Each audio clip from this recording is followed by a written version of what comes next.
The last-minute bill on funding the U.S. government was passed on the eve of the shutdown. The following talks have been postponed until March 8 and 22. The approved bill does not mean that negotiations between Republicans and Democrats on the budget are completed. Curiously, the negotiations issue is now also relevant for two leading Asian economies, Japan and China. Moreover, the results of such negotiations will have a direct impact on both the currency market and the commodity prices. Bank of Japan Governor Kazuo Ueda made his comments today. He was skeptical about the sustainability of consumer inflation in Japan. He doubts that it will reach the 2% target in the short run. The central bank governor has high hopes for the results of negotiations on wages, but the results will be known only by the beginning of April. Therefore, today the yen weakened again to 150.60 against the US dollar, and thus supporting the greenback.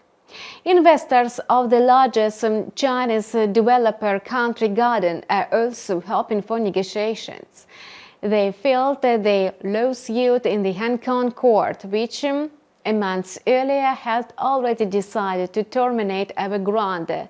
According to Reuters, all in all, about 20 Chinese developers registered in Hong Kong have already defaulted on dollar bonds. Considering that the real estate sector accounts for more than 25% of the China's economy, the new lawsuit will only worsen the situation. And this is confirmed by the economic data published today. Official data again showed sluggish manufacturing activity in China at the large factories. The PMI fell to 49.1 in February, so the manufacturing sector has been losing momentum for the fifth month in a row. On the contrary, the survey by private think tank Caixin looked improvement in business activity at small and medium-sized factories. The PMI grew 50.9 points, extending a winning streak for 4 months straight. The reading in February is the strongest since August 2023. The economic data published today in the Eurozone also turned out to be contradictory. According to flash estimates, consumer inflation eased to 2.6% on a year in February. At the same time, it was slightly higher than the consensus of 2.5%. The annual CPI is still much higher than the 2% target set by the ECB. At the same time, core inflation, which does not include volatile food and energy prices, slipped to 3.1% and also turned out to be higher than market forecast at 2.9%. At the same time, a decline in unemployment was recorded in the Eurozone, which indicates a strengthening of the labor market and negates a recession. This data serves as an argument for those ECB policymakers who prefer to wait until mid-year before they vote for rate cuts. The regulator is expected to leave its monetary setting unchanged at its meeting next week, but the market's attention will be drawn to any information about the timing of rate cuts and the new economic forecasts. The market has adjusted its expectations for the central bank of the Eurozone and the United States. Market participants now predict the first rate cut by the Federal Reserve only in the summer, especially after comments by Atlanta Federal Reserve Bank President Raphael Bostic. The policymaker again called on the markets for patience and confirmed his forecast that the Federal Reserve would begin to lower interest rates only in the summer. His colleague, Cleveland Federal Reserve Bank President Loretta Mester, still expects only 3 rate cuts this year. Both Mester and Bostic now have voting rights on the Federal Open Market Committee. The hawkish statements by the Fed policymakers and the weak yen have already supported the dollar index today. In the New York pre-market, the index had risen to 101.14.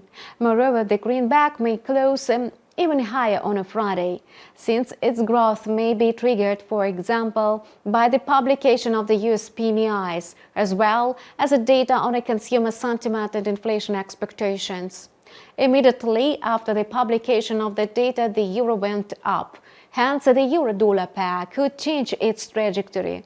Although inflation in the Eurozone showed a slightly different result than investors expected, CPI rates are still slowing down. So, the single European currency will hardly be able to quit the 1.0800 and 1.0862 range, in which it has been trapped for the entire week.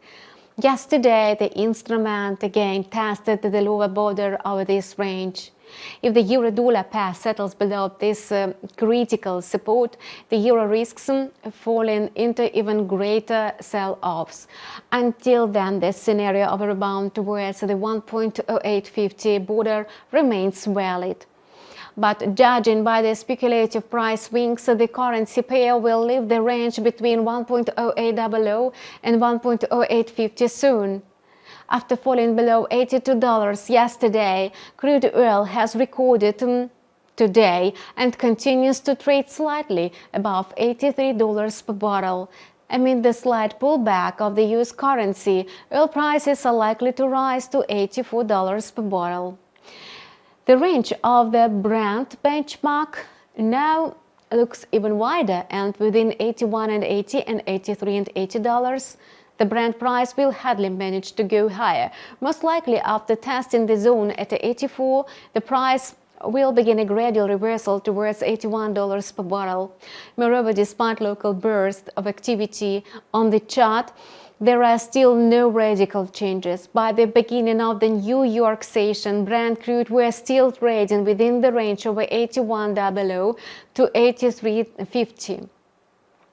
You have watched the market review by InstaForex analysts for the first day of spring.